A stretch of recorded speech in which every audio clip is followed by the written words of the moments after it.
Papa Dudut. Magandang araw po sa inyo. Ako po si Eros, 37 years old na ngayon at electronic engineer sa isang manufacturing company dito sa Pampanga. Nakatapos po ako ng college sa tulong ng tita kong nasa abroad. Hiwalay na po kasi ang mga magulang ko at kumikita naman si nanay sa paglalabada. Pero kulang na kulang pa rin yon para sa amin. Sa bayarin pa lamang sa kuryente at tubig ay hirap na ang nanay ko. Si tatay naman ay hindi na nagbibigay ng suporta sa amin mula noong sumama na siya sa kabit niya. Matagal-tagal akong naging tambay matapos makagraduate, Papa Dudut. Masipag naman ako sa mga gawaing bahay kaya halos hindi rin napapansin ni nanay ang pagiging tambay ko. Marami naman akong nakikitang hiring sa mga job site online pero tuwing tinitingnan ko yung qualifications nila, nagba-back out kaagad ako. Kaya naman naging libangan ko na lamang noon sa bahay ang pakikipag-chat sa mga dati kong kaklase. Mahilig din akong sumali sa mga group chat ng mga single at doon ko na nga po nakilala si Yana. Maganda siya at may kaya ang pamilya niya. Kakabreak lamang nila ng boyfriend niya at naging karamay niya ako noon. Naging magkaibigan kami ng mahigit 1 buwan at pagkatapos noon ay sinubukan ko na siyang ligawan. Pero bago niya ako sagutin ay hiniling niya na magkita muna kaming dalawa, Papa Dudut. Nakipagkita ako kay Yana gaya ng hiling niya. Agad naman niya akong sinagot at mabait siya at galante. Palagi siyang nagbibigay sa akin ng kung ano-anong regalo kahit na wala namang okasyon. Hindi ko naman inililihim sa kanya ang estado ng buhay namin. Wala namang problema yon sa kanya dahil hindi naman daw niya hinahangad na magkaroon ng boyfriend na mayaman para may manlibre sa kanya. Noong 3 buwan na kami ni Yana, may nakilala naman ako sa isa sa mga group chat na sinalihan ko, si Jillian. Maganda siya, mas masayang kausap at mas galante. To the point na pati groceries ko ay sinasagot na niya. Kagaya ni Yana, napaniwala ko rin siya sa mga katangian kong hindi naman totoo. Lalo na sa mga achievement ko na agad niyang nagustuhan sa akin, Papa Dudut.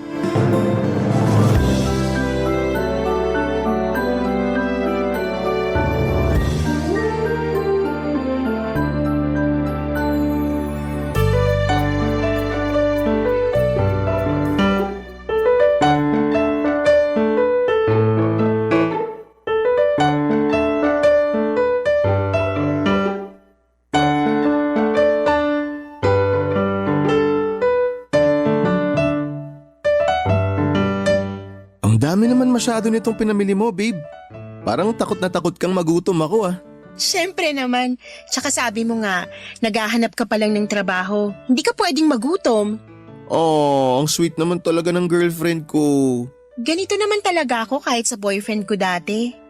Ay, kung kaya ko lang sana maging ganyan ka-sweet eh. Kaso, hindi naman ako mapera kagaya mo. Pagmamahal lang ang kaya ko ibigay sa'yo. Corny ha? Pero seryoso, sabi ko nga sa'yo, hindi ako materialistic. Tsaka, mas gusto ko yung love language mo. Act of service. Mas sweet kaya yun. Ikaw talaga, pinapakilig mo na naman ako. Madali ka lang naman pakiligin. Tsaka, kahit matampuhin ka, ikaw pa rin yung pinakagusto at pinakaminamahal ko sa lahat ng naging boyfriend ko. Naiiba ka kasi sa kanila. Talaga? Oo, lalo na yung pagmamahal mo sa family mo. Ganun naman talaga dapat kapag ikaw yung breadwinner sa pamilya. Nagsasakripisyo ka para sa kanilang lahat. Itong mga pinamili mo, isishare ko sa kanila. Kaya nga kita nagustuhan kasi napaka-responsable mong anak. Sobrang green flag mo. Kaya nga sana, matanggap ka na sa mga ina-applyan mong trabaho. Kung kailangan mo ng tulong ko, sabihan mo lang ako. May alam ako na pwede mong applyan. Pwede mong maging backer yung tito ko. Ha? Naku, wag na. Kaya ko na to. Tsaka gusto kong matanggap sa trabaho dahil pasok ako sa hinahanap nila. Hindi yung meron akong backer. Magaling ka naman, kaya ganun din yun. Sabi mo nga 'di ba, isa ka sa mga cum laude sa batch nyo, kaya kung magkakaroon ka man ng backer, parang pinabilis lang yung proseso pero tatanggapin ka pa rin kahit wala yon. Laki talaga ng tiwala mo sa akin. Pero kaya ko na talaga to. Ako nang bahala sa paghahanap ko ng trabaho. Sige, sabi mo eh. Basta kung may kailangan ka, sabihin mo lang sa akin. Kung gusto mong humiram ng pera, hindi problema yon. Talaga? Kahit magkano? Well, kung hindi naman aabot ng 6 digits yung hihiramin mo, then why not? Ang bait mo talaga, babe. Napakaswerte ko sa'yo. Ay, hindi ko na tuloy alam ang gagawin ko kung wala ka. Girlfriend mo ko at hindi rin malabo na tayo na talaga forever. In 2 or 3 years, baka maisipan ko nang magpakasal sa'yo. Kasal? Oh, bakit? Huwag mong sabihin hindi ka pa handang magpakasal. Tapos ka na mag-aral. Nasa legal na edad ka na rin, so anong problema? Ano kasi, syempre wala pa akong maayos na trabaho, tsaka hindi ba masyadong mabilis kung magpapakasal na agad tayo? Babe, 2 years yung pinag-uusapan natin. After 2 years pa, hindi pa bukas, kaya kumalma ka, okay? Ikalma mo rin kasi yung desisyon mo sa buhay. Nakakagulat ka rin minsan eh. Ano bang nakakagulat doon? Sigurado naman tayo sa isa't isa, diba? Oo nga, pero... Pero matagal pa yon, kaya okay lang na hindi na muna natin pag-usapan. Huwag ka mag-alala, wala naman akong balak na pikutin ka. Magpapakasal tayo kapag pareho na nating gusto at pareho na tayong handa. Okay ba yon? Oo, yan. Ganyan. Tsaka malay mo, after 2 years, maganda na yung trabaho ko. Hindi malabong mangyari yan kasi never ka namang sumuko sa mga bagay-bagay. Lalo na sa akin. Paano ko naman susukuan yung babaeng isa sa mga dahilan kung bakit pinipili ko pa ring mabuhay? Kita mo na? Paano naman kita hindi papakasalan kung ganyan mo ako kamahal? Tama na nga, papunta na sa kabaduyan to eh. Ha? Wala. Sabi ko, baka lang gamin na tayo.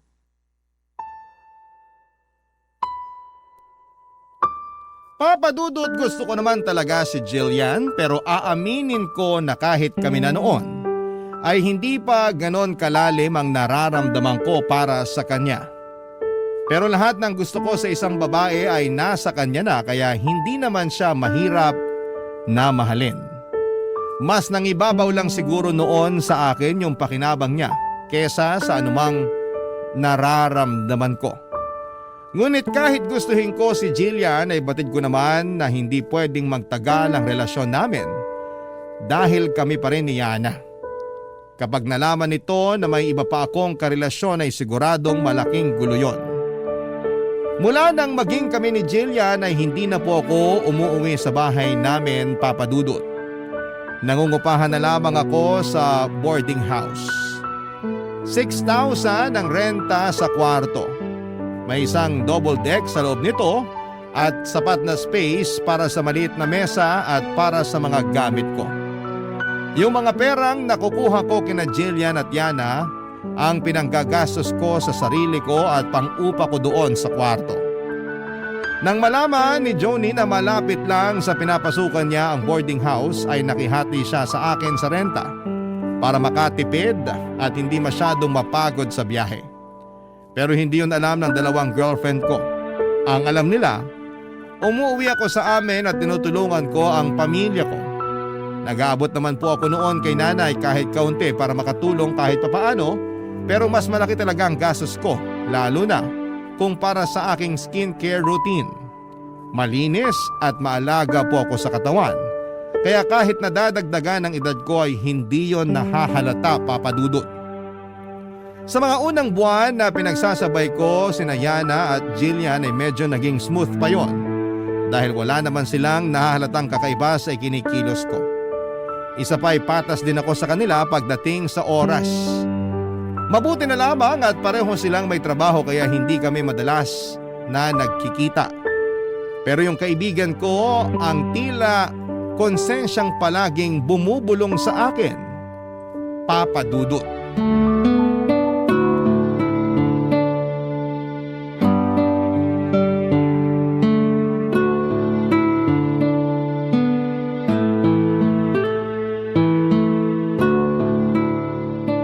Himala, wala kang lakad ngayon. Huwag ka excited. Bukas pa. Sinong kasama mo? Si Yana o si Jillian? Sino pa edi mas galante? Si Jillian. Ibang klase ka talaga, tol. Lakas mo dun sa dalawa. Pero hindi ko kaya yung galawan mo. Ang sabihin mo, pangit ka lang talaga kaya hindi ka pwede sa mga ganitong diskarte. Sus, di naman nakaka-proud yung ganyang gawain. Parang low-key na scammer ka niyan eh. Kapag nalaman talaga yan ng kahit sino sa kanilang dalawa, ewan ko na lang kung saan ka pupulutin. Nag-iingat naman ako. Nag-iingat ka nga, pero hindi ka man lang ba nakukonsensya? Tol, pinaghihirapan din nila yung perang binibigay nila sa'yo. Alam ko, pero maayos naman yung buhay nila eh. Sobra yung pera nila sa pangangailangan nila, kaya hindi masama kung isi-share nila sa akin yun. Buti na lang, pareho silang galante. At ikaw naman, poging na sobrahan sa kapal ng muka. Ay, hindi pala. Para kang libro na pangit yung content, pero maganda yung book cover. Ipagmayabang mo ba namang cum laude ka at achiever kahit hindi? Grabe naman to. Kaibigan ba talaga kita? Baka naman mamaya, ilaglag mo ako sa dalawang yun ha. Hindi malayong mangyari yun kapag hindi ka pa nagtino. Tagal na kitang inaayang mag-apply dun sa pinapasukan ko ah. Magpapasa ka lang ng requirements, siguradong tanggap ka na. Kung ako nga napasang awa lang pero natanggap, ikaw pa kaya? Tapos ano, sasahod ako ng wala pang 20,000 buwan-buwan? Kulang na kulang sa akin yun. At least may sarili kang pera. Hindi na lang ako magtatrabaho, lalo na kung ganyan lang kaliit yung kikitain ko. Sayang ang pagod ko sa ganyang klaseng sahod. Mas malaki pa yung natatanggap ko kina Jillian at Yana pag pinagsama ko eh. Maswerte ka kasi may inaasahan ka pa sa kanila. Pero paano kung nagsawa na yung dalawang yun? Tol, ikaw yung lalaki. Ang pangit namang tingnan kung sila na lang palagi yung gumagastos para sa'yo. Eh ikaw lang yung nakakaalam sa ginagawa ko, di ba? Kaya wala akong dapat na alalahanin. Sa ngayon oo ako pa lang. Pero kapag may iba nang nakaalam nito, tapos yung kalokohan mo. Pati ikaw, tapos ka rin. Ang malala niyan, baka ipakulong ka pa nila sa laki ng natanggap mo mula sa kanilang dalawa. Hindi ko kailangan matakot. May kapalit naman lahat ng binibigay nila eh. Pinapasaya ko sila. Alam mo, hirap kasi sa kanilang mapipera. Masyadong malungkot yung buhay. Siyempre ako tong walang-wala pero handa naman akong pasayahin sila. Gets mo? Kita mo naman di ba? Hulog na hulog silang dalawa sa akin. Tsaka lalo na pag nangangailangan sila ng kasama tuwing gabi. Lagi naman akong available eh. Kadiri ka. Kulang na lang maging pokpok ka dyan sa ginagawa mo. At least hindi ko na kailangan ng mamasang. Hindi ko kailangan tumambay sa kalye tapos may bubugaw sa akin. Babae na mismo ang lumalapit. Kaya kung ako sa'yo, manahin mo tong style ko. Walang kapagod-pagod at walang kahirap-hirap pero buhay na buhay. In short, batugan ka. Praktikal pare, hindi batugan. Praktikal. Kung ipaglalaban mo yan, ngayon pa lang mag-ipon ka na ng pampiyansa. At kung di mo kaya, dadalawin na lang kita ron. At least doon, hindi mo na kailangan magbayad ng renta. Sira ulo, hindi ako makukulong. Bago pa man nila ako mabisto, makikipaghiwalay na ako sa isa sa kanila. Kanino? Kaya na? Pwedeng siya, pwedeng si Jillian. Depende kung sino sa kanila yung unang magiging sakit sa ulo. Pero hanggat pareho silang maayos kausap, pareho silang matino, walang problema. Ay, bahala ka. Basta ako magkatrabaho na lang ng maigi. Makaranas man ng mataas na sahod o hindi, mahalaga, wala akong nilolokong tao. Kaya ka nagigipit kasi masyado kang maprinsipyo. Minsan kasi yung level up na diskarte, kailangan din ng konting dumi. Ibahin mo ko, tol. Sandali nga lang, baka mamaya mapunta pa sa away to ha. Ayoko mag-away tayo. Kaya mas maganda siguro kung hindi na lang kita papakialaman dyan sa ginagawa mo. Total, hindi rin naman kita kayang suportahan. Mabuti pa nga. Papadudot batid ko na hindi maganda ang mga naisagot ko noon sa kaibigan ko. Mabait naman po talaga siya at sa lahat ng mga naging kaibigan ko ay siya lang yung nagmamalasakit sa akin ng ganon. Palagi niya akong kinokontra kapag may ginagawa akong mali pero hindi niya rin naman ako ipinapahamak. Komplikado ang sitwasyon na pinasok ko pero handa naman akong panindigan yon at wala rin akong balak na idamay ang kaibigan ko. Ang kaso'y medyo nagkaproblema ako noong sinabi sa akin ni Yana na gusto akong makilala ng mga magulang niya.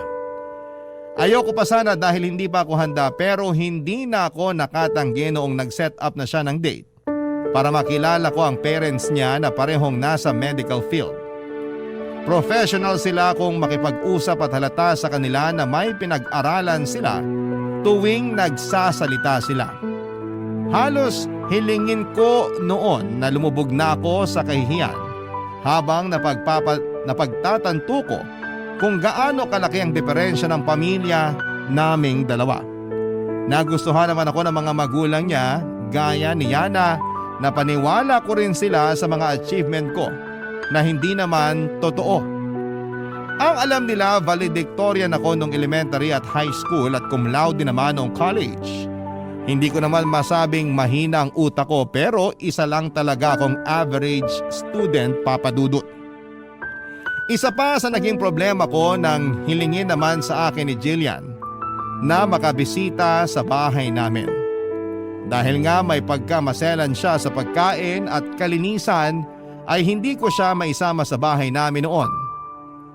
Papa Dudut, malinis naman sa bahay ang nanay ko. Pero alam ko pong hindi magiging komportable doon si Jillian kaya palagi ako nagdadahilan. Pero kung nakalusot ako kay Jillian, kabaligtaran naman kay Yana dahil alam niya ang address ko. Ay sinorpresa niya ako isang beses, Papa Dudut.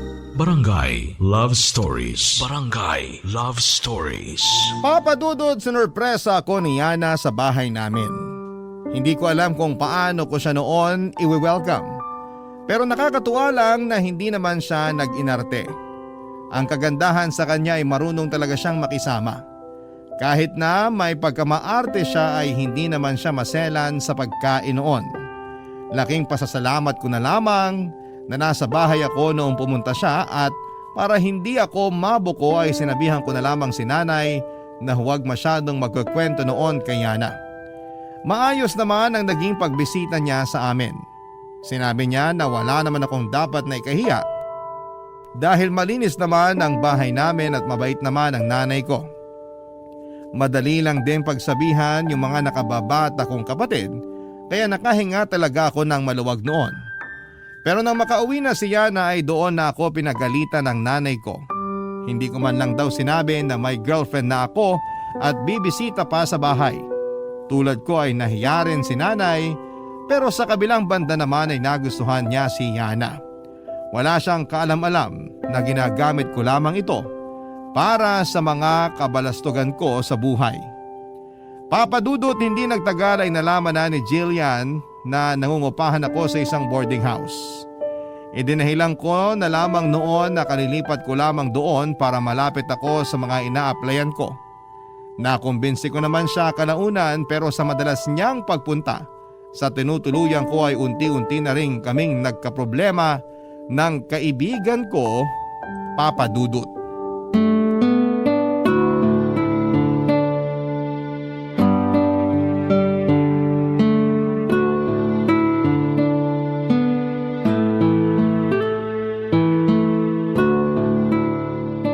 Uy, tol. Parang ang tahimik mo naman yata masyado. Maninibago ako sa'yo. Nasabi ko na nung nakaraan na hindi na ako makikialam sa mga ginagawa mo. Pero tol naman, kahit konting respeto lang naman sana. Anong pinagsasabi mo dyan? Yung madalas sa pagpunta ni Jillian dito, wala namang problema sa akin hanggat hindi ako nakakagambala sa privacy nyo. Pero yung nangyari kagabi, hindi na tama yun tol. Nasa iisang kwarto lang tayo at double deck pa tong hinihigaan natin. Kahit hindi ko kayo nakikita kasi nasa itaas ako, alam ko kung ano yung ginagawa nyo. Yun ba? Pasensya na tol. Hindi lang talaga napigilan. Kung gusto nyo maglampungan, mag-check-in na lang kayo. Sa halip na makapagpahinga na ako pag uwi ko rito, napupuyat pa ako sa pag-alog ng higaan ko. Pasensya ka na talaga. Hindi ko naman kasi mapagsabihan si Jillian na wag na muna pumunta rito eh. Kung gano'n naman pala, edi sana sinabi mo kaagad sa akin, pwede naman ako maghanap ng malilipatan. Kaya kong mag-adjust basta may maayos lang na usap. Hindi yung nagbabastusan tayo rito. Teka nga sandali tol. Ano yung sinasabi mong nagbabastusan? Parang sobra ka naman yata magsalita. Ako? Sobra? Nakita mo ba ako nagdala ng babae rito? Tapos nakipag-sex this oras ng gabi habang nagpapahinga yung kasama ko sa kwarto? Tol, may pagkamaloko rin ako. Pero may respeto ko sa mga taong kasama ko. Kapag alam ko nga na kailangan nyo ng privacy, lumalabas na lang ako minsan eh. Pero ikaw, parang nakalimutan mo nang makisama. Di ikaw na marunong makisama. Isa lang naman ang solusyon dyan eh. Kung di mo na ako kayang pakisamahan, di umalis ka na. Alam mo, sa totoo lang, hindi pa kikisama yung kailangan mo ngayon. Ang kailangan mo, yung taong kasing bastos mo. Tsaka sa pagkakaalam ko, may karapatan naman ako magreklamo kasi nagbabayad din ako ng renta dito. Pero sige, para wala nang gulo, aalis ako. Pagbigyan mo lang ako kahit hanggang sa Sabado. Pagka-uwi ko, hahanap na ako ng malilipatan ko. Yan, ganyan. Tama yan. Baka sakaling kapag mag-isa ka na, maintindihan mo na rin ako. Naiintindihan kita. Kahit nga hindi ka nakainti-intindi, ako na lang yung nagpapasensya. Ang kaso, masyado ka na nagiging mayabang at makasarili. Alalahanin mo tol, hindi mo sariling pera yung ginagasta mo. Kung yung mga bagay nga na pinaghirapan, mabilis lang mawala. Yung sayo pa kaya na galing lang sa dalawa mong jowa? Heto na naman tayo sa mga lecture mo eh. Tapos na tayo mag-aral, Junie. Tigilan mo ako sa mga ganyan mo. Pero natuto ka ba? Sa ginagawa mo para kang walang pinag-aralan eh. Buti pa nga yung mga tindera sa bangketa, yung mga kargador sa palengke. Nagtitiis sila kahit maliit lang yung kinikita. Pero marangal naman yung trabaho nila. Samantalang ikaw na may pinag-aralan, nagpapalaki lang Isang beses pa na insultuin mo ako, kakalimutan ko talaga na magkaibigan tayo. Talaga? Sige, walang problema. Mas mabuti pa ngang hindi tayo magkaibigan. Hindi ko na kailangan magtago ng kagaguhan mo sa buhay. Bakit? Magsusumbong ka kina Yana at Jillian? Paano kung gawin ko nga? Subukan mo! Para makita mo kung paano ko basagin yung mukha mo. Talaga? Para lang sa luho mo mananakit ka ng kaibigan? Umalis ka na! Huwag mo nang hintayin na magsabado. Hindi ko na kaya makasama yung katulad mo rito. Hakutin mo ni mga gamit mo. Mabuti pa nga. Pero pag alis ko rito, hindi ibig sabihin nun tapos na yung problema mo. Kahit hindi ako yung magsabi kina Yana at Jillian, malalaman pa rin nila na niloloko mo lang silang dalawa. Papa Dudut, hindi na kami nagpansinan pa ni Junie mula ng gabing nag-away kami. Lumipat na siya sa inuupahan pero wala na akong naging balita sa kanya matapos noon. Dahil sa ugali ko ay nawalan ako ng mabuting kaibigan. Isa pa, kahit na ibibigay pa rin ng dalawa kong girlfriend lahat ng pangangailangan ko, ay hindi ko pa rin magawang maging masaya. Naisip ko kasi na hindi na lang yon tungkol sa nasirang pagkakaibigan namin ni Junie, kundi dahil sa kinakain na rin ako ng konsensya ko. Gustuhin ko mang ayusin ang buhay ko ay hindi ko naman alam kung papaano ko yon sisimulan. Mula nang umalis si Junie ay doon ko lang naisip lahat ng mga sinasabi niya at napagtanto ko na tama nga siya, Papa Dudut. Matagal kong pinag-isipan yung magiging desisyon ko ng panahong yon. Hanggang sa umabot na ako sa puntong desidido na akong ayusin ang buhay ko. Pero kahit pareho kong gustong hiwalayan ang dalawa kong girlfriend, hindi ko na mahiwalayan si Yana dahil bukod sa kilala at gusto na siya ng nanay ko para sa akin, ipinakilala na rin niya ako sa mga magulang niya. Ito pang nakakahiya sa totoo lang. Nang malaman ng mga magulang ni Yana na hindi pa ako nakakahanap ng trabaho ay napilitan akong mag-apply sa kumpanyang nirekomenda ng kanyang ama. Dumating ang araw na nakipaghiwalay ako kay Jillian. Ayaw niyang pumayag nung una pero noong ako na mismo ang umiwas sa kanya ay wala na rin siyang nagawa pa. Alam kong nasaktan siya sa ginawa ko pero mas lalo lang naman siyang masasaktan kung hindi ko pa gagawin yon. Nagkaroon ako ng trabaho at pinanindigan ko yung relasyon namin ni Yana. Pumayag na rin ako noong minsan naming mapag-usapan na magpakasal na. Pero dumarating pa rin talaga noon ang pagkakataon na nagkakaproblema kami bilang mag-asawa. Isa pa, kahit na anong gawin kong pagpapakatino ay bumabalik pa rin ako sa dati kong mga gawain, Papa Dudut.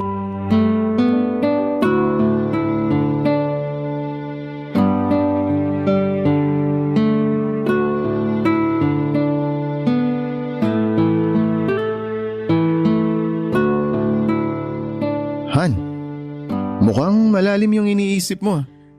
3 years na pala tayong kasal. Oo nga, 3 years na. Han, gusto ko nang magkaanak. Ha? Bakit naman gulat na gulat ka? 3 years na tayong kasal, Han. Tsaka gustong gusto na rin ni mami at daddy ng apo. Pagbigyan naman natin sila. Han naman, hindi pa ganun kalaki yung ipon ko. Hindi ko pa kayang gastusan yung para sa panganganak mo pag nagkataon. Buti sana kung papayag ka ng mga anak sa public hospital. Kung pera lang yung pinoproblema mo, ako nang bahala ron. Tsaka sa tingin mo ba, papayag yung parents ko na mga anak ako sa public hospital? O tapos ano? Sasabihin ng mga magulang mo na ako yung asawa mo pero sa kanila ko inaasa yung gasto sa panganganak mo.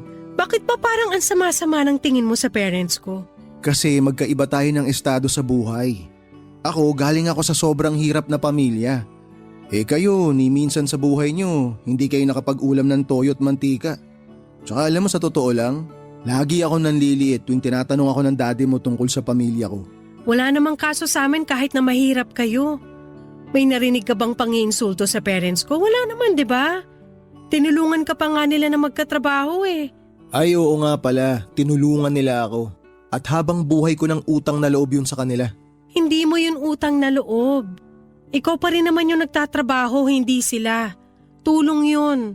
Tsaka never naman silang nanumbat eh. Kahit na. Basta hindi pa ako handang magkaanak tayo. Hayaan mo muna makapag-ipon ako. Kung hihintayin pa kitang makaipon, baka hindi na tayo magkaanak.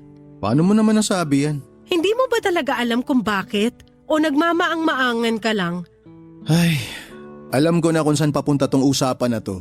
Kaya tigilan mo na to. Okay? Please naman, Han. Kahit isang anak lang. Kaya naman kitang bigyan pero wag muna ngayon. Mahirap bang intindihin yun? Oo. Sobrang hirap mong intindihin. Lahat naman ginawa ko na para sa'yo. Ito lang yung hinihiling ko pero hindi mo pa ako mapagbigyan? Han, hindi lahat ng hiling na pagbibigyan agad. So kailan pa? Ako na lang ba palagi ang mag-a-adjust para sa ating dalawa? Ayoko na makipagtalo, okay? Magpahinga na tayo. May pasok pa tayo bukas sa trabaho. Hindi! Pag-uusapan natin to ngayon. Please, wag ka nang makulit. Tsaka na lang natin pag-usapan yung pagkakaroon ng anak. Kung hindi mo ako pagbibigyan sa gusto ko, maghiwalay na lang tayo. Ano? Hindi mo narinig? Maghiwalay na lang tayo. Huy, ano ka ba? Napaka-OA mo naman. Hindi ka lang pinagbigyan sa gusto mo, makikipaghiwalay ka na? Kasi lagi na lang ikaw yung nasusunod sa relasyon nating to. Mahal kita, alam mo yun. Pero sa ipinaparamdam mo sa akin ngayon, parang hindi ka pa rin sigurado sa akin kahit kasal na tayo. Ikaw lang yung nag-iisip na may problema tong relasyon natin. Hindi! Matagal nang may problema. Matagal na ako may alam pero hindi ko sinasabi kasi ayoko mawala ka sa akin. Ha? Anong ibig mo sabihin? Alam kong nambababae ka. Wala akong babae. Huwag ka nga nang bibintang. Hindi ako nang bibintang, alam mo yan. Hindi ko alam yung sinasabi mo. So sinungaling yung mga mata ko? Hindi totoo yung mga nabasa ko sa phone mo? Pinakialaman mo yung phone ko? Bakit ka nangingialam ng personal na gamit? Hindi yun yung punto ko. Yung punto ron, matagal mo na akong niloloko. Kung ano man yung nakita mo, wala lang yon. Madalas lang ako makipagbiruan sa mga katrabaho ko. Kaya please lang, huwag kang gumawa ng issue. Papadudot, dahil sa naging pagtatalo namin noon ni Yana ay matagal din kaming hindi nagkibuan. Iniwasan naman niyang makarating pa yon sa mga magulang niya dahil alam niyang makikialam ang mga ito sa aming dalawa. Pinag-isipan ko naman ang hinihiling niya pero hindi ko pa talaga nakikita ang sarili ko noon na magkakaroon na bumuo na ng pamilya.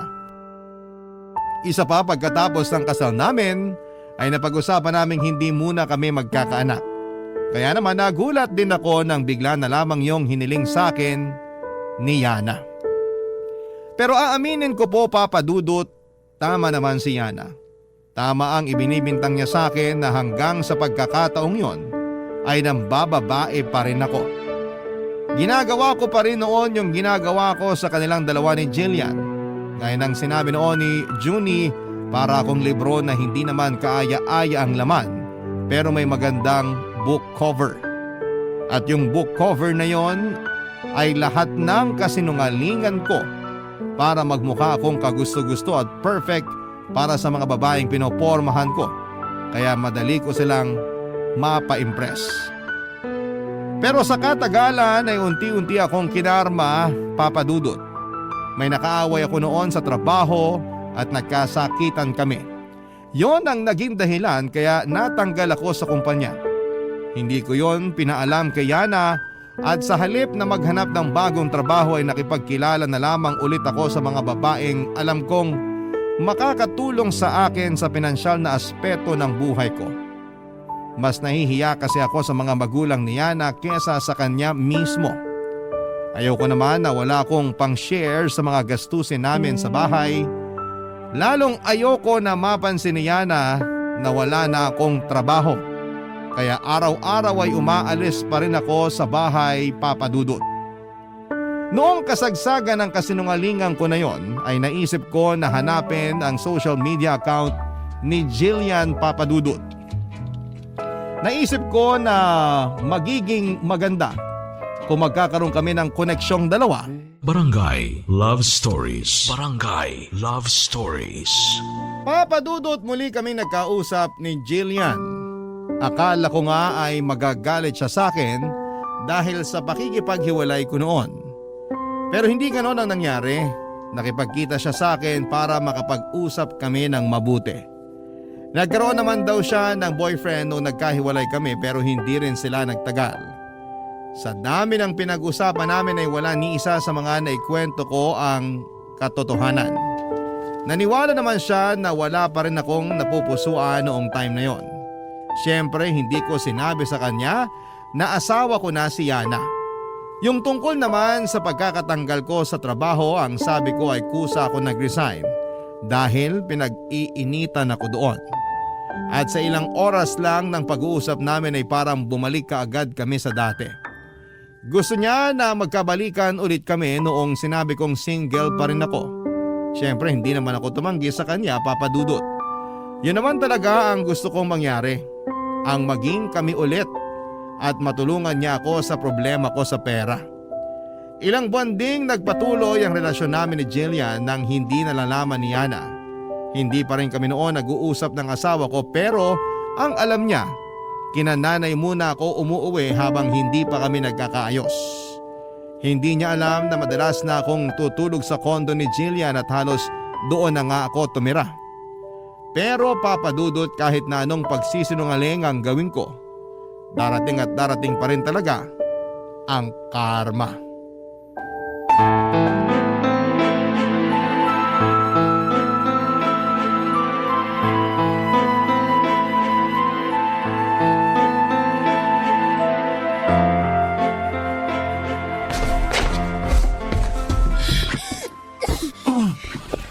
Ano ba yun?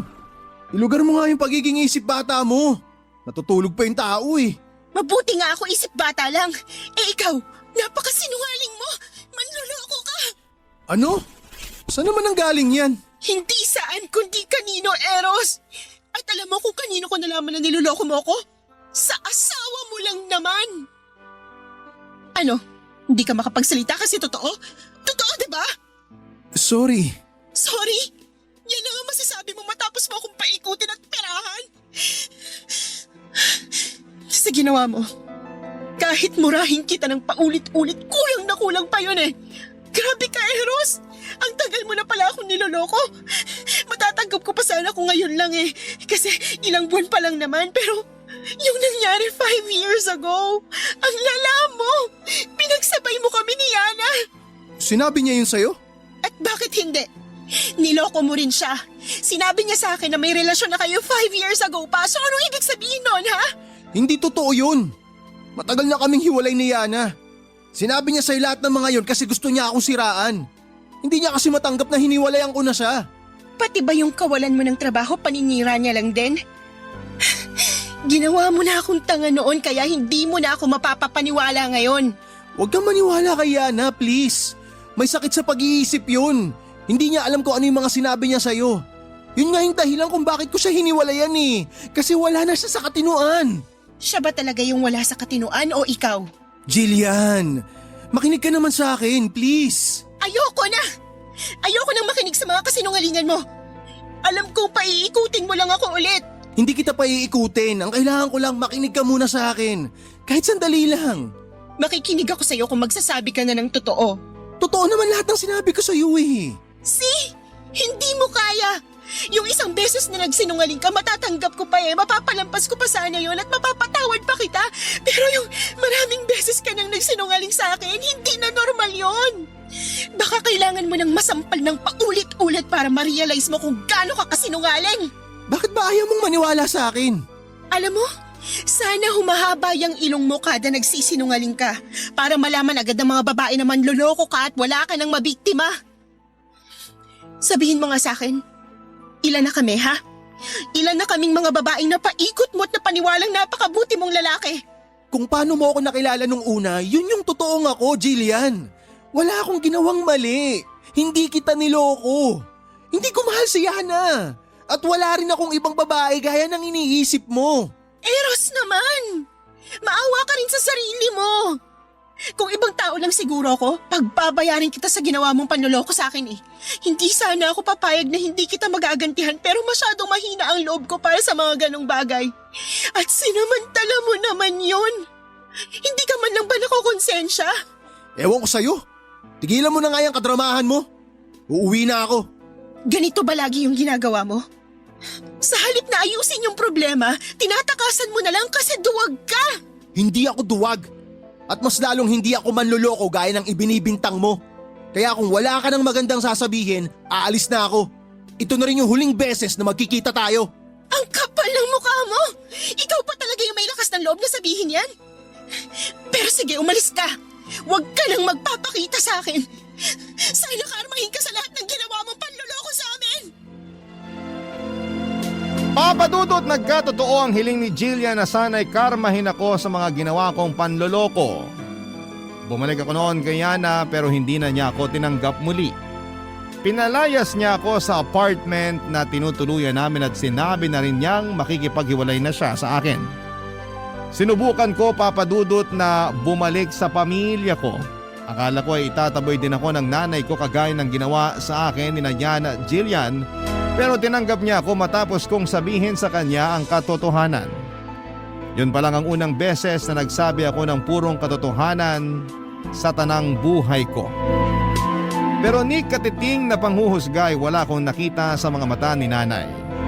Pinatawad niya ako kahit matagal ko silang pinabayaan, Papa Dudut.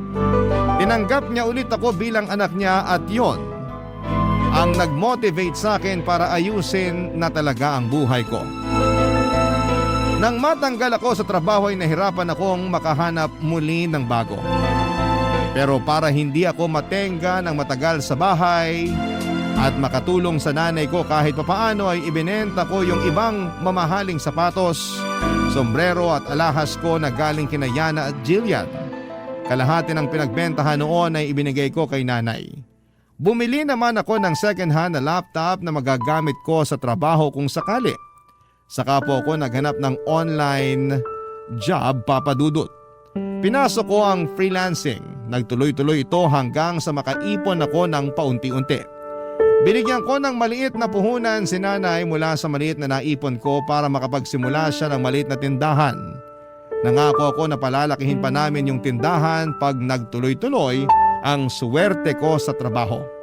Mahigit kalahating taon na rin po ang lumipas noon na hindi kami nag-uusap ni Jillian.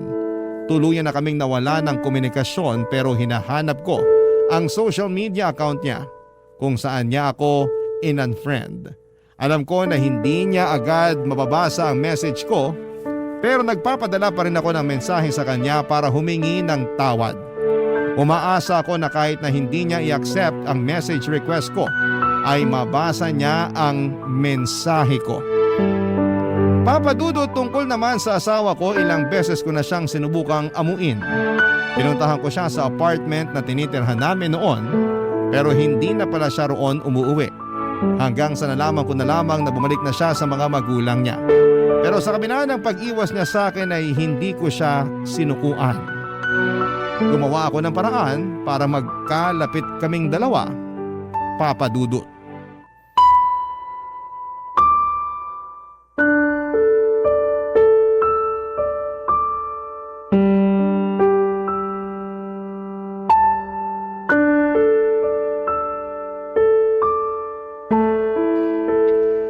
Anong ginagawa mo rito? Alam na ng parents ko yung ginawa mo kaya hindi ka na pwede rito. Gusto lang sana kitang makausap. Gusto kong humingi ng tawad sa lahat ng mga nagawa ko sa'yo. Hindi na ako maniniwala sa'yo, Eros. Malay ko ba? Baka mamaya isa na naman to sa mga kasinungalingan mo. Han, hindi. Hindi naman kita pipiliting maniwala eh. Gusto ko lang talagang humingi ng tawad sa'yo. sa lahat ng mga panluloko ko. Kung iniisip mo yung tungkol kay Jillian, wala na kami. Siya na mismo yung nakipaghiwalay sa akin. Buti naman at hindi na siya nagpakatanga sa'yo. Nakakaawa nga siya eh. 2 beses mo nang pinagsamantalahan yung kabutihan niya. Paano mo nga pala nalaman yung tungkol sa kanya? Alam mo naman siguro na pinagdududahan na kita, 'di ba? Nagtanong-tanong ako sa mga kaibigan mo sa trabaho. Nakakatawa lang kasi inilaglag ka sa akin ng mga kaibigan mo. Ibig sabihin nun, hindi ka rin naging mabuti sa kanila. Sabagay, hindi na nakakapagtaka. Magaling ka lang naman sa mga taong may pakinabang sa'yo eh. Pero kapag wala silang pera, wala silang halaga sa isang kagaya mo. Hindi ko sila mga kaibigan. Alam ko rin na ayaw nila sa akin kaya nila ginawa yun. Kahit naman ako. Pagkatapos ng nalaman ko, hindi ko nagugustuhin pang mapalapit sa'yo. Hindi ka naman siguro tanga para hindi mo maintindihan kung gaano kasakit yung ginawa mo sa akin. Tsaka sigurado ako na hanggang ngayon, marami ka pa rin nilolokong babae. Han, maniwala ka man o hindi, wala na. Wala na talaga. Tinigilan ko na yun. Nagkausap na rin kami ni nanay. Okay na kaming dalawa. Meron na nga rin pala akong trabaho. Work from home. Mas malaki yung kinikita ko ngayon kesa sa trabaho ko dati. Kaya makakaipon na ako para sa baby natin. Baby natin? Huwag na, Eros. Baka karguhin na naman kita kapag nagsama tayo ulit. Lakas ng loob mong sabihin noon na magsulo na tayo pero ako rin naman pala yung magbabayad ng renta sa apartment. Bigyan mo naman ako kahit isang pagkakataon pa. Please, Yana. Nagsasayang ka lang ng oras. Umuwi ka na. Wala kang mapapala sa akin. Kung ayaw mo na makipagbalikan sa akin, okay lang. Naiintindihan ko yun. Pero sana mapatawad mo pa rin ako. Gusto mong mapatawad kita? Sige, bibigyan kita ng isa pang pagkakataon, pero sa isang kondisyon. Kakausapin mo yung mga magulang ko. Ano? Pati ka makasagot. Ano pa nga bang aasahan ko sa'yo? Sigurado naman ako na hindi mo kayang harapin yung mga magulang ko at humingi ng tawad sa kanila. Ayaw mo nga pala ng nahihirapan. Kung yun ang gusto mo, sige. Kakausapin ko sila. Sabihan mo lang ako kung kailan sila pwede. Pwede sila anytime. Eh ikaw, handa ka na bang kausapin sila? Baka napipilitan ka lang. Hindi ako napipilitan lang. Gusto ko talagang gawin to para sa'yo. Talaga lang ha? Paano kung ipahiya ka ng mga magulang ko? Okay lang. Inaasahan ko na rin naman yun. Dapat lang. Alam nga namang yakapin ka nila pagkatapos ng ginawa mo. Naiintindihan ko talaga kung saan nanggagaling yung galit mo. Pero aaminin ko, medyo kinakabahan ako ngayon. So hindi ka natutuloy? Nasa loob lang naman sila. Kaya ngayon pa lang, sabihin mo na kung makikipag-usap ka sa kanila o hindi. Tutuloy ako. Kakausapin ko sila. Good! Kapag pinatawad ka ng parents ko, saka lang tayo mag-uusap ng tungkol sa atin. Hindi lang kasi ako yung niloko mo eh. Gustong-gusto ka pa naman ng mga magulang ko tapos pati sila dinamay mo sa mga kasinungalingan mo. Naging mabuti sila sa'yo. Tsaka sana pag kinausap mo na sila, magpakatotoo ka naman. Ito na yung huling chance mo. Kaya kapag hindi ka nila pinatawad, huwag ka nang umasa na magkakaayos pa tayo. Papadudot, kahit kabadong-kabado ako ng gabing yon ay hinarap ko ang mga magulang ni Yana. At gaya nga ng inaasahan ko ay galit na galit sila sa akin lalo na ang daddy niya. Nakatanggap po ako ng mga masasakit na salita mula sa kanila pero hindi ko na yon dinamdam pa dahil karapatan naman nilang magalit. Nag-iisang anak kasi nila si Yana kaya ganoon na lamang ang pagmamahal nila sa asawa ko. Matapos naman ang sermon at pagpapaamin nila sa akin, kumalma na rin noon ang mga magulang niya. Hiningi ko ang kapatawaran nila pero ibibigay lang daw nila yon kung papanindigan ko na si Yana. Pagkatapos ng gabing yon ay ginawa ko ang lahat para magkaayos ulit kami ng asawa ko. Palagi ko siyang pinupuntahan sa kanila tuwing tapos na ang trabaho niya. Minsan naman ay sinusundo ko siya at matagal-tagal din bago niya ako tuluyang napatawad, Papa Dudut. At nung magkabalikan na kami, sa halip na mangupahan ay tinanggap muna namin ang offer ng mga magulang ni Yana na doon muna kami makitira sa kanila habang nag-iipon kaming mag-asawa ng pampagawa ng sarili naming bahay. Nagpatuloy ang pagbabago ko noon hindi lang para kay Yana kundi para na rin sa magiging anak namin. Tungkol naman sa kaibigan kong si Johnny ay nagkausap na ulit kami at nagkaayos na rin. Siya pa nga mismo ang nagsabi na kunin ko siyang ninong kapag nagkaanak na kami ng asawa ko. Sa ngayon, Papa Dudut, ay may isa na kaming anak ni Yana. Nagpasya na rin ako na gamitin na lamang ang tinapos ko para magkaroon ng stable job. Maswerte naman akong natanggap sa isang manufacturing company dito sa Pampanga. Noong nagsimula ako sa trabaho ay naintindihan ko naman na hindi pala talaga kalaki ng sweldo. Kaya naman tinuloy ko pa rin ang pagiging freelance ko para mas mabilis na makapag-ipon. Ang kaibahan lang, part-time ko na lamang yon. Pero noong nagka-pandemic ay medyo halos tinutukan ko ulit ang pagiging freelance since work from home siya, Papa Dudut. Mabuti na lang at hindi ko binitawan. Kaya habang inaayos pa yung klase ng schedule namin sa full-time job ko, ay nagawa kong rumakit sa bahay hanggang sa naging normal na ulit ang lahat. Ngayon ko na-realize na mas masarap palang gastusin ang pera na galing sa pinaghirapan mo. At kung ano man ang naging pagkakamali ko noon ay hindi ko na inulit pa yon. Hanggang dito na lamang po, Papa Dudut, ang kwento ko at maraming salamat po sa inyo at sa Barangay LS 97.1. Ang inyong forever kapuso at kabarangay, Eros. Dear Papa Dudut, handa ka bang makipagtalo sa oras, wag lang mawala ang taong nagpapalimot sa iyo sa oras? Ako nga pala si Fatima, 30 anyos. Solong anak sa pamilya, lumaking may malaking takot sa Diyos. Lumaking mapagmahal na anak. Lumaking mapagmahal sa magulang. Maswerte nga akong may tuturing dahil napunta ako sa mga magulang na hindi pabaya at marunong magmahal at maging responsable. Hindi kasi lahat ay nabibiyayaan ng ganitong klase ng mga magulang.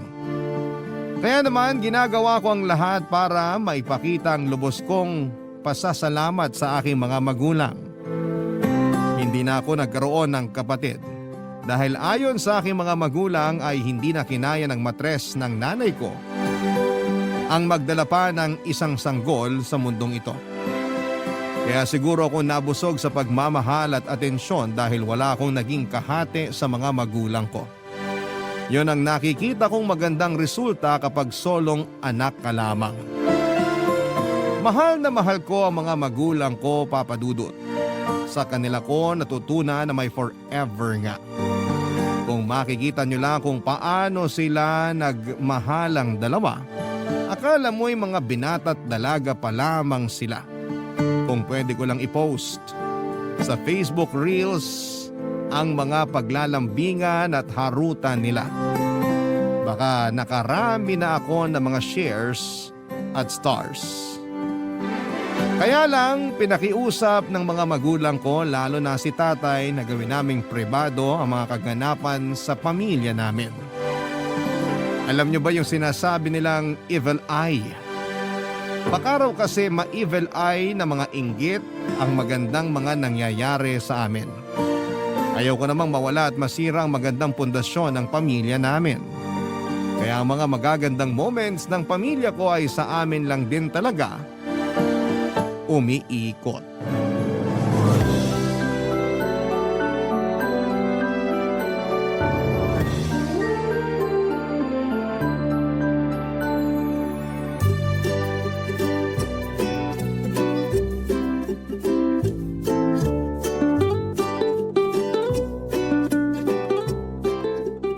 Fatima anak, Ano po yun, Nay? Mamaya pagkatapos nating kumain. Baka naman pwedeng palambing na hilutin mo ang likuran ko. Nananakit kanina habang nag-aabang ako ng jeep. Biglaan lang, ewan ko ba? Nagulat ka pa talaga sa pananakit ng likuran mo? Pareho na tayong 65. Kahit hindi tayo gumagalaw, magdidesisyon ng likuran natin sumakit kung kailan niya gusto. Ay wag mo nga akong itulad sa'yo. Mas bata ako ng ilang buwan sa'yo. Kaya dapat ikaw lang ang sumasakit ang likuran ng walang dahilan. Nasa tukador niya rin po ba yung langis, Nay? Lotion na lang ang gamitin mo. Naubos ko na yung langis ng 1 linggo. Ako na lang magpahid sa'yo ng lotion, darling. Malambot ang mga kamay ko. Paanong hindi lalambot ang mga kamay mo? Hindi ka nagtatrabaho rito sa bahay. Sapol si tatay! Kasi nga kailangan kong mapanatiling malambot ang kamay ko para hindi ka nagre-reklamong magaspang to kapag hinahawakan mo. Ay naku, lulusot pa talaga. Alam ko kung paano mapalambot ang kamay mo. Paano ba? Ikaw ang maghugas ng plato mamaya para mababad sa tubig. Lalambot na yan pagkatapos. Ay, sa wakas, makakapagpahinga na ang kamay ko sa kahuhugas ng pinagkainan. Ilutin ko na lang ang likuran mo. Ako nang bahala sa lotion. Ay, ayoko. Baka lang mas lalong sumakit ang likuran ko. Pasmado ka pa naman. O edi yung pasmadong kamay ko na lang ang gagamitin ko panghilot sa'yo. Makakatipid pa tayo sa lotion. Kadiri ka talaga, darling. Hindi ko alam kung bakit ikaw ang pinakasalang ko. Lagot ka, tay! Bumawi ka! Huwag mo kasing gamiting panglambing niyang pasmado niyong kamay. Hindi nakakagwapo yan. Ha? Hindi nakakagwapo? Dahil nga sa pasmado kong kamay, kaya napaibig ko ang nanay mo. Hindi ba, darling? Napaibig mo ako dahil ikaw lang tong may pinakamagandang tricycle sa lugar natin. Dahil nga sa hudas sa tricycle na yon, kaya ako pinasma. Pinasma ka dahil marami kang babaeng hinahatid sa tricycle nung binata ka pa lang. Ay hinahatid ko lang naman sila para makipagsayawan. Ikaw naman, pinagsisiloso mo pa rin ang mga yon. Si Lukring, lagi mong hinahatid kahit wala namang pasayaw na pupuntahan. Hindi ko naging tipo si Lukring. Mawalan man tayo ng bigas ngayon. Huwag mong idamay na sumpain ng bigas. Mas importante yon kaysa sa pagiging babaero mo noon. Bumalik na naman tayo sa nakaraan. Nagiging historya na naman si nanay, oh. Nakabuo na naman po siya ng time machine dahil sa selos. Napakasilosa mo eh. Alam mo namang sa'yo lang ang puso ko. Pati na tong pasmadong kamay ko. Sinasabi mo lang yan. Pero palatandaan ang pasmadong kamay mo sa mga babaeng hinatid mo sa tricycle noon. Ano bang pwede kong gamot na inumin, Fatima? Para mawala na tong pasma ng kamay ko. Kahit mawalang pasman niyo, tay, hindi pa rin mawawala ang selos ni nanay. May karapatan ako magselos, no? Darling! Kung hindi ka nang bababae, hindi ka naman sana papasmahin. Ay! Darling! Ayaw pa hawat ni nanay, oh! Tumawag ka ng tulong, Fatima! Papadudot, bumagsak na lamang si tatay sa sahig at halos hindi na ako makagalaw noon. Kahit na ilang beses na akong sinigawan ni nanay para humingi ng tulong sa kapitbahay.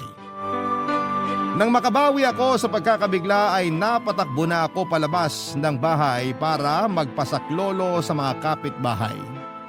Mabilis naman silang rumesponde noon at binuhat si tatay para maisakay sa taxi. Mabilis lang din kaming nakarating sa ospital dahil hindi naman yon malayo sa amin. Hindi kami mapakali habang inaabangan namin na kausapin kami ng doktor sa kalagayan ni tatay. Hindi ko halos makausap noon ng matino si nanay dahil sa pag-iyak nito habang sinasabayan ng dasal sa kanyang munting rosaryo. Hindi ko siya magawang iwanan kahit naiihina ako noon dahil gusto kong makibalita sa kalagayan ni tatay. Makalipas marahil ang 2 oras, kinausap na kami ng doktor. Nakita namin sa mukha niya ang mabigat na balita, Papa Dudut. Hindi halos makatingin si nanay sa mga mata ng doktor at doon na nga kinailangan ng ibalita ng doktor sa amin na may malubhang karamdaman si tatay at nagbigay pa ng taning sa kanyang buhay. Hindi nakaimik si nanay, Papa Dudut. Nagpalakad-lakad ito sa hallway ng ospital at parang nawawala na sa sarili niya. Ako na lang ang kinausap ng doktor patungkol sa mga dapat gawin para sa kalagayan ni tatay. Nakinig ako mabuti kahit punong-puno ng lungkot at takot ang puso ko. Pagkatapos noon ay sinabihan kami na manatili si tatay or mananatili si tatay ng 3 araw sa ospital para sa iba pang mga check-up. Sa ospital na rin kami nanatili ni nanay para madali kaming masabihan ng mga doktor sa kailangan para kay tatay.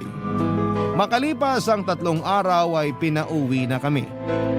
Bitbit namin ang mga bilin sa pangangalaga para kay tatay.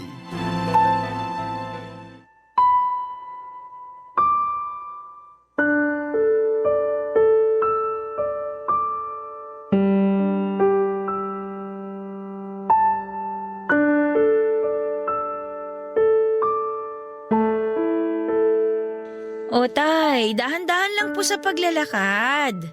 Kaya ko naman maglakad, anak. Wala naman ako sakit sa buto. Nagawa mo pa talagang magbiro. Kung hindi ko idadaan sa biro, pati ako malulungkot. Malungkot naman talaga ang nangyari sa'yo. Pero hindi ibig sabihin ay magbababad na ako sa lungkot.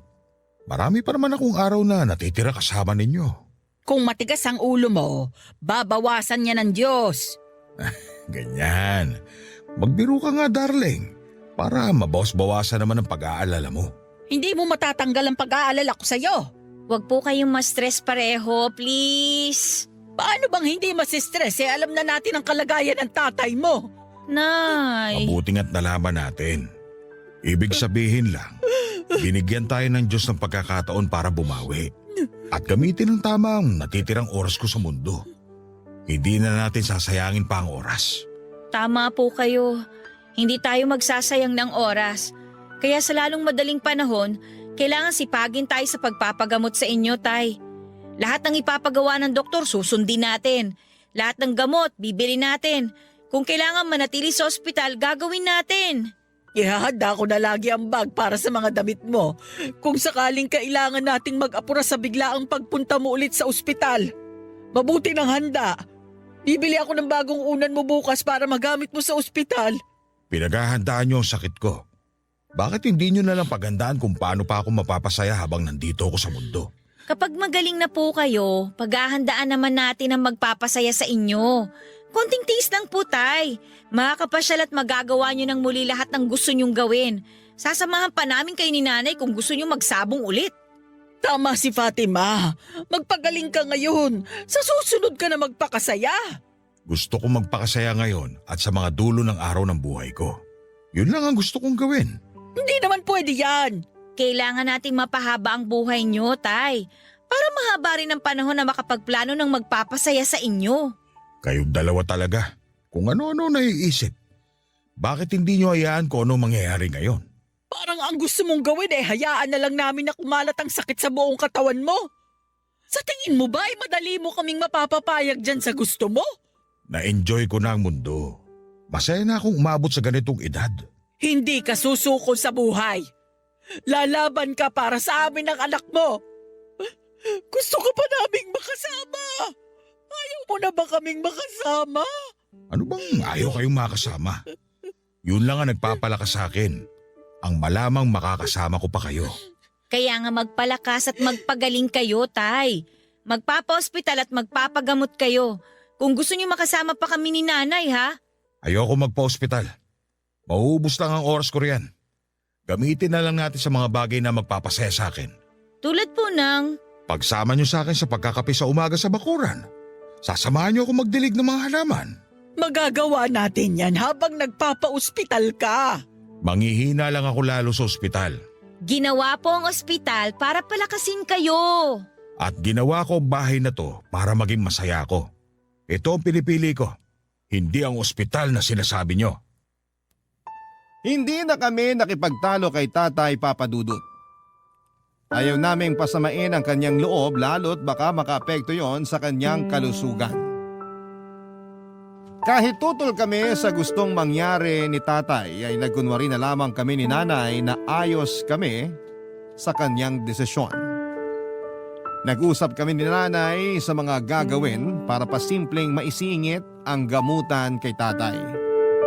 Nahirapan kami sa pagpapapayag sa kanya na magpa-ospital. Pero sinubukan namin. Kilala namin si tatay, may katigasan ang ulo nito.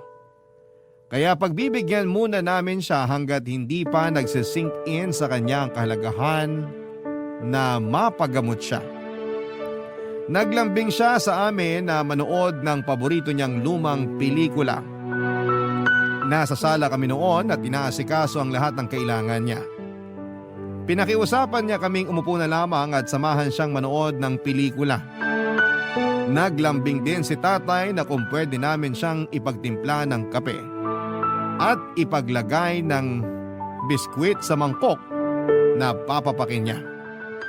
Agad namang kaming sumunod, Papa Dudut. Hindi ko trip ang pelikulang pinapanood namin dahil may kalumaan na ito. Pero nanood ako. Kahit si nanay na alam kong hindi rin mapakali ay napapirme sa pinapanood na pelikula. Iyon marahil ang nakita niyang takas para makalimutan pansamantala ang kalagayan ni tatay. Si tatay naman habang pinagmamasdan ko ay parang walang bakas ng takot o pag-aalala sa kanyang estado.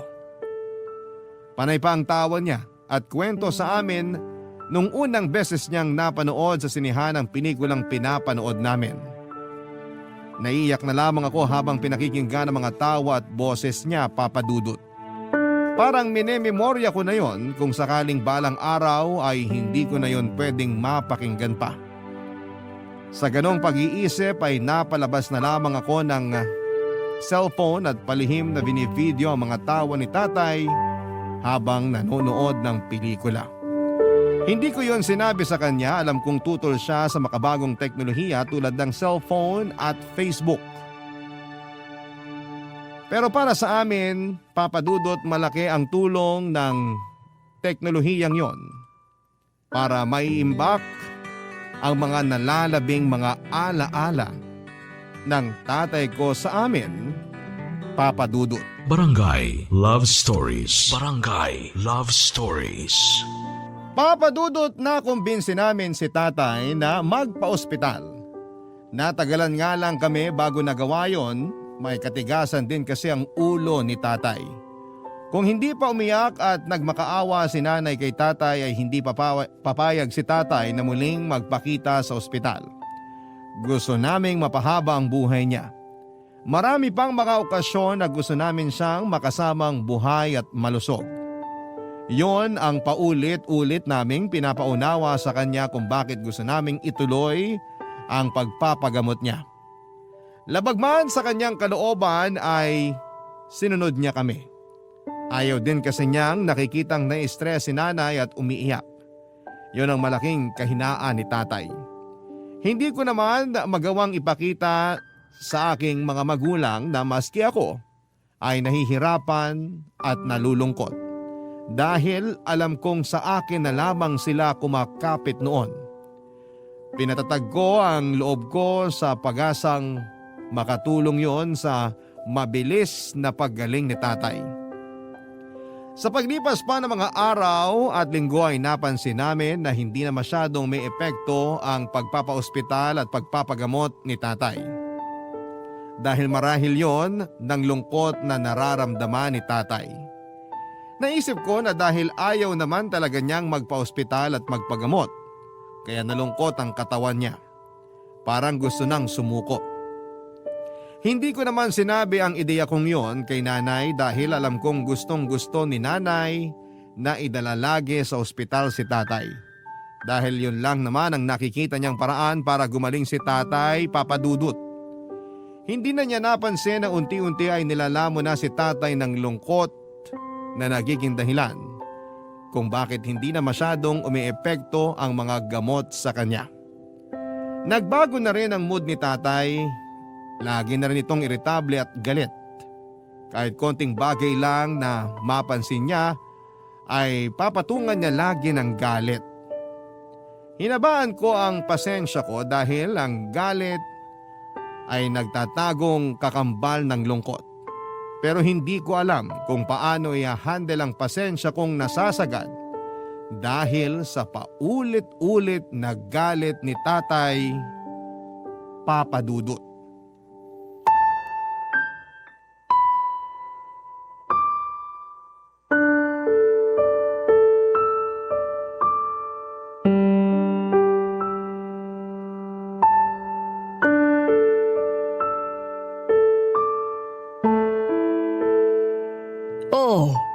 Hindi mo na naman ginalawang pagkain mo, darling. Pang ilang beses na ito. Busog nga ako eh. Paano kang busog? Sabi ni Fatima, kahit ang pananghalian mo, hindi mo kinain. Iniinom mo na lang agad ang gamot mo. Hindi ba yun naman ang gusto nyo? Uminom ako lagi ng gamot. Gamot, gamot, gamot. Sinunod ko naman. Pero tay, kailangan kasi may laman ng tiyan nyo para hindi humapdi yung sikmura nyo. Para rin umepekto ng mabilis yung gamot. At kailangan mong magpalakas. Pagkain ang tutulong sa'yo para maging malakas. Kumain ka na, darling. Ang dami nyo gusto ipagawa sa akin. Magpalit na lang kaya tayo ng katawan. Kung pwede lang ay ginawa ko na. Alam mo namang mas nahihirapan ako kapag nakikita kang hindi maayos at malusog. Ano magagawa ko? Binigyan ako ng sakit. Hindi ako maayos. Tanggapin na lang natin yon. Ayokong tanggapin na lang kasi gusto kong bumalik ka sa dati. Wala nang babalik sa dati. Ganito na ako. Tay, huwag naman po sanang mawala ng pag-asa. Andito kami ni nanay, tinutulungan ka. Nagpapakatotoo lang ako sa kalagayan ko. Alam naming mahirap ang kalagayan mo. At mas lalo nyo pa pinahihirapan dahil sa mga pinipilit nyo sa akin. Masama bang ipilit sa'yo na magpagaling ka? Masama na pinipilit nyo akong magpa-hospital at magpagamot. Hindi naman yun ang gusto ko. Ang sabi mo, gusto mo pang makasama kami ng matagal. Pero hindi ako tatagal kung labas-masok ako sa ospital. Tay, kung susundin natin ang sinasabi ng doktor, gagaling po kayo. Kung susundin nyo ang hiling ko, alam ko kung paano pagalingin ang sarili ko. Sige nga, sabihin mo sa amin ng anak mo kung paano ka magpapagaling nang hindi nagpapatulong sa doktor. Sabihin mo. Hayaan nyo akong mabuhay ng normal, tulad ng dati. Pero hindi na ito tulad ng dati.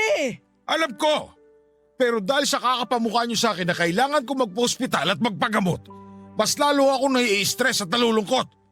Hindi ako makatulog kakaisip sa sakit ko dahil lagi niyong pinapaalala yung sa akin. Hindi ba pwedeng kalimutan muna natin ang sakit ko? Hindi niyo na ba talaga kayang iparamdam sa akin na ako pa rin ang padre di pamilya na malakas at kaya kayong suportahan? Tay! Hindi yung lagi niyo na lang ako inaalalayan. Ultimo paghinga ko kinababahala ninyo.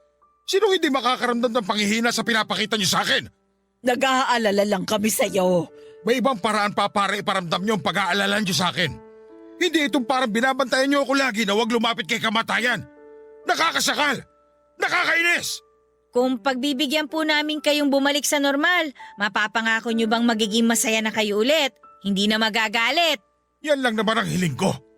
Hayaan niyo akong mamuhay ng normal. Gaya ng dati. Kahit hindi ko ipangako, magkukusa ang katawan ko maging masaya at malakas. Kung yan ang mapapangako mo, sige. Mangangako na rin kami. Kapag padre di pamilya nga naman ay ayaw mong makita na mahina ka sa harapan ng iyong pamilya. Kahit pa sabihing sugatan na ang isang ama ay kailangan niyang ipakita ang kaya niya at malusog pa siya. Andun kasi ang pride niya, Papa Dudut. Yun ang nakalimutan namin ni nanay tungkol kay tatay. Buong buhay nakasama namin si tatay at hindi ito nagpakita ng kahinaan sa harapan namin ni nanay. Alam naming maraming pagkakataon na itong nagalusan at nalunod sa mga problema. Pero hindi niya yon ipinakita sa amin ni nanay. Napakatapang ni tatay. Kaya ang nangyaring pagkakasakit nito ay naging malaking dagok sa kanyang pagkalalaki. Lalo't lantaran naming nakikita yon ni nanay, Papa Dudut. Kaya siya nalungkot at lagi nagpapakita ng galit. Naunawaan na namin yon ni nanay. Nasaktan namin ang pride ni tatay bilang padre di pamilya. Pinag-usapan nga namin yon ni nanay. Kapag nagpapahinga nun si tatay ay nag-uusap kami madalas ni nanay para gawin ang makabubuti para kay tatay. Alam naming makabubuti kay tatay ang magpagamot at magpa-ospital. Pero sa napansin namin ay mas lalo lamang siyang nangihina. Hindi kasi yon tinatanggap ng pride niya bilang isang ama. Alam namin na gusto niyang siya ang umaalalay sa amin at hindi ang kabaligtaran. Gustuhin man naming ipaunawa sa kanya na walang kaso sa amin kung kami ang mag-alaga at titindig para sa kanya, pero gusto rin naming alagaan ang pride niya bilang isang padre di pamilya. Sa ganung paraan ay naiisip namin na mas makakayanan niya ang bigat ng dinadala ng kalusugan niya. Mas manunumbalik ang lakas at saya niya. Wala namang masama kung susubukan naming pakinggan ang hiling niya na paghinto sa ospital. Susubukan lang naman, baka sakaling tama nga si Tatay Papa Dudut.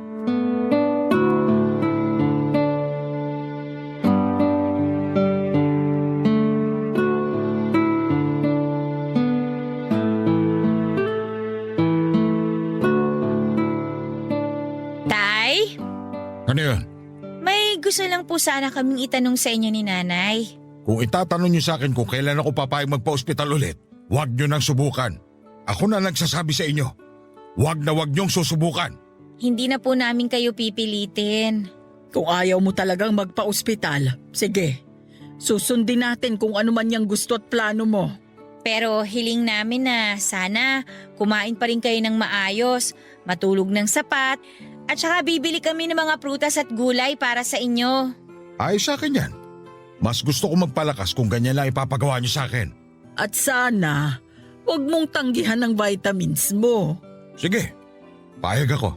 Gusto naming malaman ni Nanay kung ano po bang plano nyo ngayon na hindi na kayo magpapa-ospital. Hindi niyo ba ako papagalitan? Bakit naman po kami magagalit? Dahil baka hindi tayo tugma ng mga gusto mangyari para sa sarili ko. Katawan mo yan. Ikaw ang nakakaalam kung ano ang kailangan mo. Pasensya ka na kung pinipilit ka namin sa mga ayaw mong gawin. Wala nang kaso yon.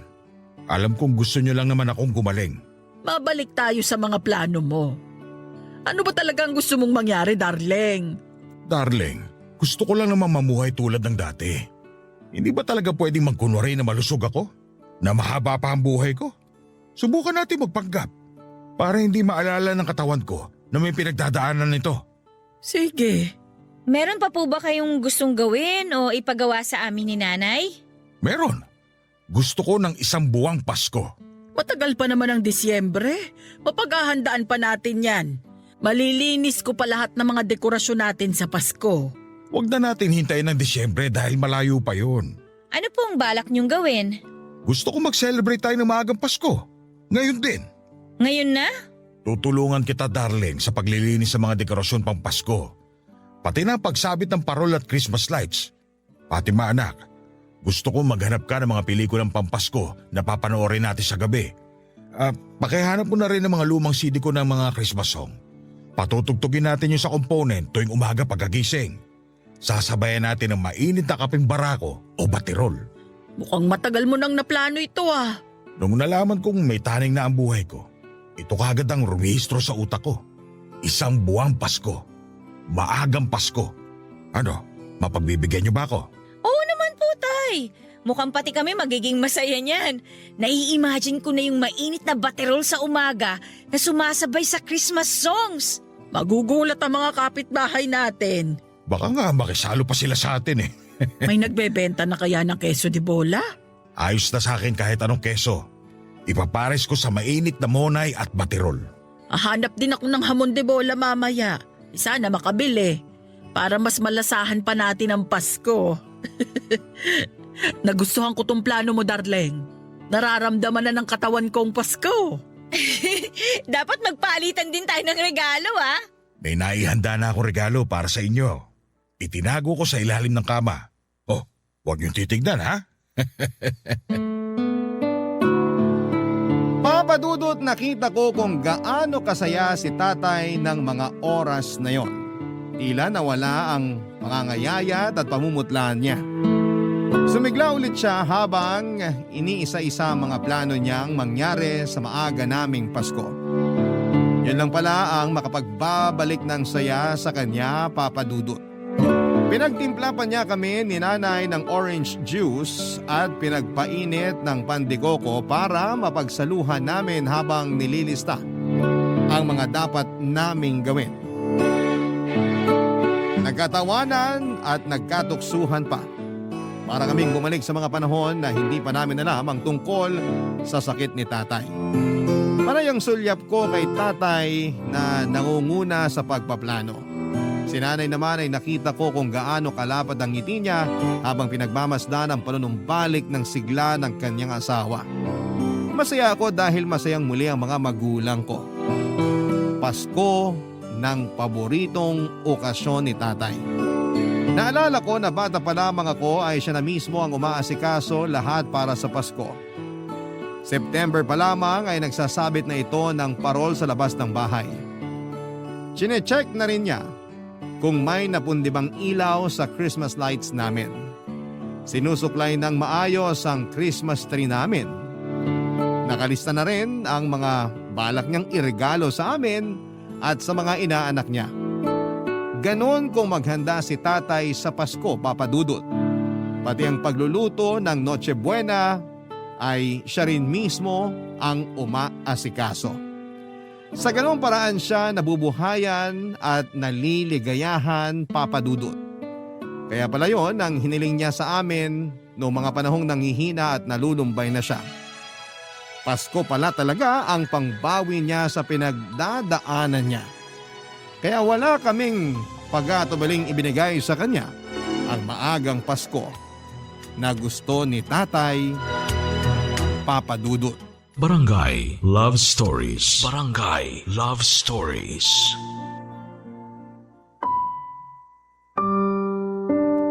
Papa Dudut, ang kinalakhang pamilya ni tatay hindi na willing mag-celebrate ng Pasko.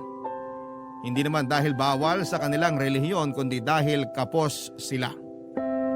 Pasko kasi ang nagpapaalala sa kanila na wala silang perang pambili ng mga masasarap na pagkain at mga regalo. Ang kwento ni tatay noon ay gumawa siya ng parol na gawa sa straw at tansan para meron silang dekorasyon. Matagal na inipon ni tatay ang mga straw. Pinulot niya ang mga yon sa mga basurahan at sa mga tindahan na malapit sa kanilang bahay. Naiinggit kasi siya sa mga kapitbahay nila na kaliwat kanan ng mga dekorasyon. Kaya naisipan niyang gumawa ng parol nila. Pero hindi yon kinatuwa ng kanyang tatay at pinatapon kay tatay ang parol na ginawa niya. Pero hindi niya yon tinapon. Nilagay niya yon sa ilalim ng kanyang kama. At inilalabas niya sa tuwing nakakaramdam siya ng lungkot at inggit sa mga batang nakakapag-celebrate ng Pasko. Kaya naman noong nakawala na si tatay sa kahirapan ay sinigurado niyang matitikman niya lagi ang saya ng Pasko. Yun din ang pinaranas niya sa amin ni nanay. Hindi siya nagkulang sa amin pagdating sa pag-aasikaso sa Pasko. Gusto niyang maibigay sa amin ang masayang Pasko na hindi na ibigay sa kanya ng mga magulang niya. Lagi yung sinasabi ni tatay sa amin ni nanay, Papa Dudut. Hindi naman ako nanawang pakinggan yon. Gusto lang kasing ipakita at ipaunawa sa amin ni tatay kung gaano kami kaswerte na nagagawa naming magsabit ng parol at magtayo ng Christmas tree kada Pasko. Dahil hindi lahat ay may kapasidad para makabili at makagawa noon. Lalo na ang mga handang pamasko. Kaya nga ang plano ni tatay na maagang Pasko ay sinuportahan namin ni nanay ng buong puso. Dahil nadadamay din kami sa kasiyahang dulot noon, Papa Dudut.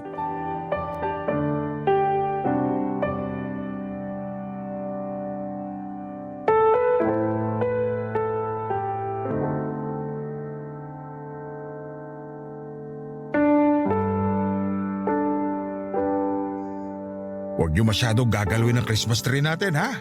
Nawawala na ng balanse. Ayusin ko kapag dumaan ako sa hardware.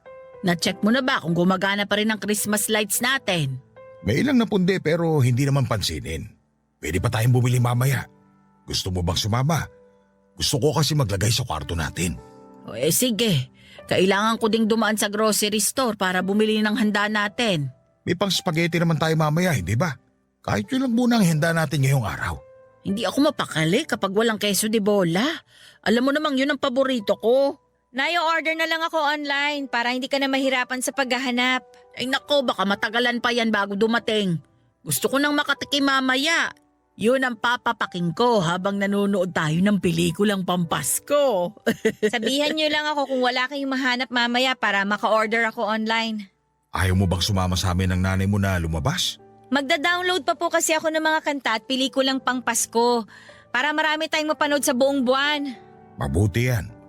Pwede bang ikaw na rin maganda ng baterol at monay mamaya? Gusto kong ipares ang hamon de bola sa nilagang kamote na may kahalong keso. Natakam ako bigla sa mga plano mo, darling. Huwag niyo naman ako masyadong gutumin. Magpaplansya pa ako ng mga isusot nating terno eh. Ay oo nga pala. Meron pa sa dulong cabinet namin ng tatay mo yung mga terno nating pantulog na Pampasko. Ilabas mo na rin mamaya. Idamay mo na rin sa paplansyahin mo ha. Para mawala yung amoy ng mothballs. Na-excite na ako sa maagang Pasko natin. Lalo na ako.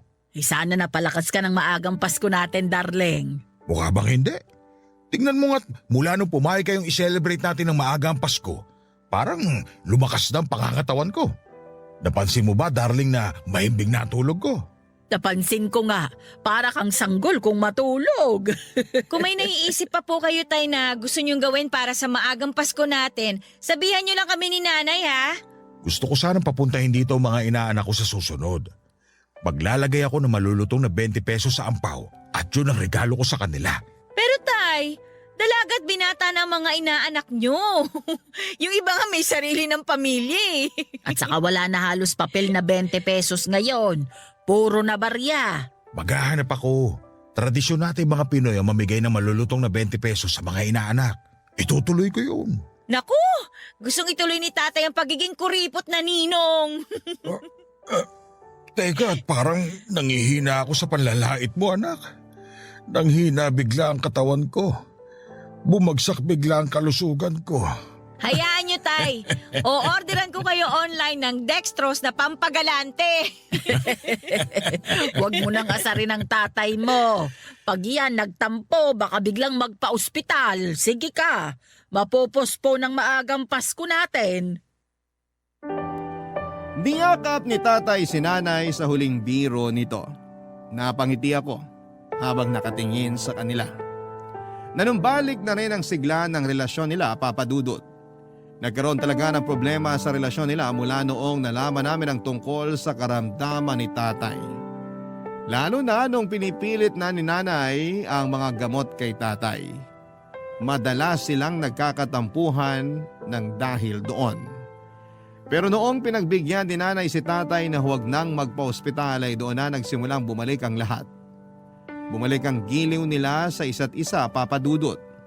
Madalas ko na silang nahuhuling naglalambingan sa tuwing nanonood kami ng mga pelikula na nakikita ko ang mga panakaw na halik ni tatay sa noo at pisngi ni nanay. Hindi nawala ang pagmamahalan nila. Nagtago lang noong mga panahong mas inuna nilang ipakita ang galit at lungkot nila. Masaya akong hindi na nagtagong muli ang pagmamahalan nila. Dahil gustong gusto kong nahuhuli yon sa paligid nila. Nagpatuloy ang selebrasyon namin ng maagang Pasko, Papa Dudut. Sinunod namin ang gusto ni tatay na maglaan ng isang araw para sa mga inaanak niya. Alam ng mga inaanak niya at mga kamag-anak namin ang tungkol sa karamdaman ni tatay. Nakwento na rin namin ang dahilan ng maagang Pasko namin. Buo naman ang ipinakita nilang suporta. Natuwa ako na kumpleto ang mga inaanak ni tatay na dumalaw sa amin. Magiliw nilang tinanggap ang malutong na 20 pesos na nakasilid sa angpaw. Sumayaw at nagkantahan pa ang mga ito bago iabot sa kanila ang angpaw. Dahil yon ang nakasanayan ng mga inaanak ni tatay sa tuwing dumadaan sila sa bahay noon para kunin ang kanilang aginaldo. Marami pa kaming ibang ginawang selebrasyon para sa aming maagang Pasko, Papa Dudut. Isa na doon ang pagbibigay ng regalo. Pagkatapos naming kumain ng hamon de bola, nilagang kamote na may keso at fruit salad ay nagsama-sama kaming pamilya sa harapan ng Christmas tree para iabot ang mga regalo namin sa bawat isa, Papa Dudut.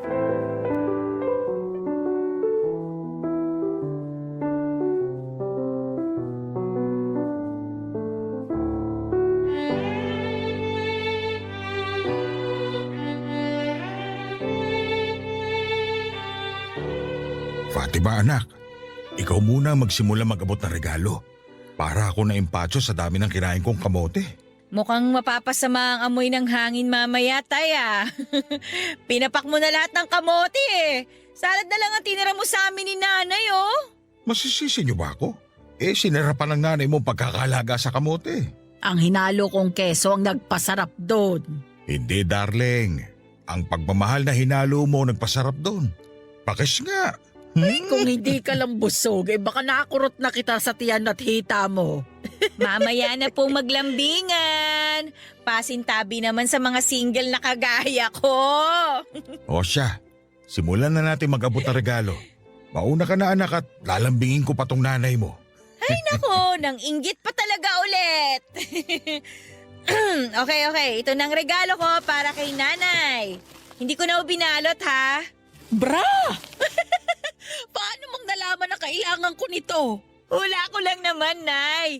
Napansin ko kasi kapag nagsasampay na kayo ng mga nilabahan, kulang na lang humingi ng saklolo sa akin ng mga branyo para ibaon ko na sa lupa. Gusto na nila mag-rest in peace, Nay! Salamat anak ha. Alam mo talagang kuripot akong bumili ng bra. Pati panty. Gusto na rin humimlay ng mga panty mo, darling. Ay, nagsalita ka naman dyan. Sakto ang regalo ko sa'yo. Oh, buksan mo na. Merry Christmas! Maagang Pasko sa'yo, darling. Tingnan ko nga kung anong laman nito. Brief! Large! Hindi na bacon ang mga isusuot ko. Kasi naman, puro bacon na nga. Kulang na lang lumundag na sa kawali ang mga brief mo para magpaprito. Salamat, darling. O, Tay, heto naman ang regalo ko sa inyo. Ano ito? Aba, pictures natin to nung bata ka pa lang. Bakit ang linaw? Hindi naman ganito ang pagkakaalala kong kuha noon. Ang galing! Ang linaw talaga! May kakilala kaming nag-restore ng luma at sirang pictures. Naisip kong hanapin yung mga picture natin noon ni Nanay. O ayan, mamili na po kayo dyan ng ilalagay nyo sa wallet nyo. Kung kasya lang lahat ito sa wallet ko, ikakarga ko talaga lahat. Tanggalin nyo na po kasi yung mga resibo sa wallet nyo para magkasya lahat dyan sa wallet. Ako naman. Anak, ang regalo ko sa'yo ay 3 buwan kitang ipaglalaban ng damit at hindi kita paghuhugasin ng plato sa loob ng 4 na buwan. Pirmahan mo na tong kontratang ginawa ko para maisakatuparan na natin. Wow, Nay! Mas kuripot ka pa pala kaysa kay Tatay! Ay, ayaw mo pa? Pwede kong bawiin. Marami kang huhugasan mamaya. Nakita mo naman ang lababo natin. Joke lang! Thank you, Nay! Tatagal na rin sa wakas ang nail polish ko. Kikinis pa ang kamay ko. Ako naman. Ito ang para sa'yo, darling. Ano ba ito? Oh, lipstick! Napapansin ko kasi na lagi ka napapangiti kapag nagpapahid ka ng lipstick sa harapan ng salamin. Mas lumiliwanag ang mukha mo. Natutuwa ako. Kaya habang nandito pa ako sa mundo, ako ang supplier ng lipstick mo. Merry Christmas. Maagang Pasko, darling ko. Merry Christmas! Maagang Pasko sa'yo, darling ko. Salamat sa pagpapangiti mo sa akin. At syempre, hindi naman kita pwedeng kalimutan, anak. Para sa paborito kong anak. Ako lang naman kasi ang anak niyo, Tay eh. Ito ang regalo ko sa'yo. Teka, Tay, ito yung paborito niyong relo ah. Binibigyan niyo na po sa akin to? Hindi na rin kasi kaya ng kamay ko na magsuot ng relo.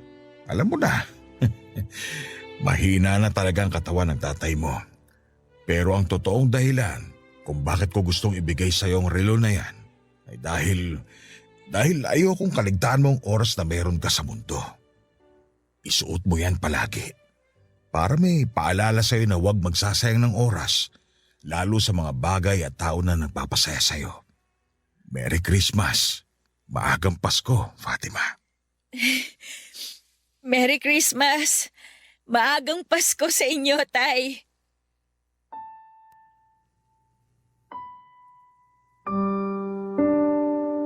Nagyakapan kaming pamilya, nakangiti pero halatang nagpipigil ng pag-iyak. Iyak na dulot ng sobrang saya dahil nabigyan kami ng pagkakataon na makasama pa si tatay. Pinagmasdan naming muli ang mga regalo namin. Nagpicture din kami gamit ang lumang kamera ni tatay nung binata pa siya. Maalaga si tatay sa mga naging gamit niya nung binata pa lamang siya kaya naggamit pa namin yon. Pinagpatuloy namin ang selebrasyon ng maagang Pasko. Nagvideoke kami ng mga kantang pamasko at nung mapagod kumanta ay hinayaan na lang namin ang radyo ang magpatugtog ng mga malalamyos na awiting pamasko. Masayang masaya kami at hindi ko makakalimutan ang selebrasyong yon. Pakiramdam namin ay nagkaroon kami ng panibagong buhay at panibagong pag-asa para kay tatay. Sa ngayon, may paminsang-minsang atake si tatay na ng karamdaman niya. Hindi naman namin pinaparamdam kay tatay na nababahala kami. Natuto na kami. Gusto naming maging matatag sa harapan niya tulad ng ginagawa niya sa amin mula simula. Kailangan kami ng padre de pamilya namin at hindi kami aalis. Hindi namin ipaparamdam sa kanya na mahina siya. Tanging pagmamahal at suporta lang ang mararamdaman niya. Kung ano man ang maging plano ng Diyos para sa aming ama ay hindi namin yon kinokontra. Natuto na kasi kaming pamilya na pahalagahan ang bawat segundo na meron kami sa mundo. Nangongolekta na kami ng alaala at hindi pagkabahala.